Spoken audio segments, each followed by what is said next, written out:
তারাবির নামাজ নিয়ে অনেক সমস্যা, ৮ না ২০ একটু বলবেন কি? বিষ্ণু ইসা ইসলাম রমাদান কিংবা রমাদানের বাইরে ১১ রাকাতের বেশি পড়তেন না, সেক্ষেত্রে ৮ রাকাত পড়তেন তিনি। তারাবি বলেন বা কিয়ামুল লাইল বলেন, যেটাই বলেন, আর বাকি ৩ রাকাত ছিল বেতের পড়তেন।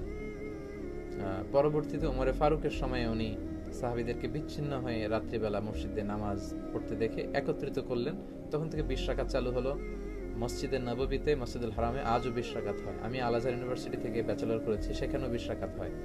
তো যেহেতু এটা এবাদতের মাস, যত বেশি এবাদত করা যায় ততই ভালো। সাহাবারা ২০ রাকাত করেছেন।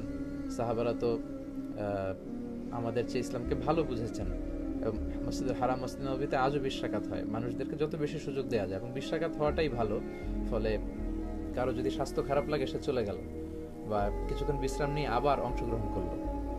৮ রাকাত হলে যেটা হয়, খুব অল্প সময়ে শেষ হয়ে গেল, ফলে অনেকে হয়তো বঞ্চিত হতে পারে। ২০ রাকাতই চালু থাক, যার যতটুকু সুযোগ হয় পড়বেন, ফ্লেক্সিবিলিটি আছে। ৮ রাকাত ২০ রাকাত, এখানে আমি বলেছিলাম সম্মানিত ভাইয়েরা, কোয়ান্টিটি ধর্তব্য না, মানে কয় রাকাত এটা বেশি গুরুত্বপূর্ণ না, গুরুত্বপূর্ণ কোয়ালিটি, কত ধীরস্থির ভাবে, কত স্মুথলি আপনি পড়ছেন। আলহামদুলিল্লাহ,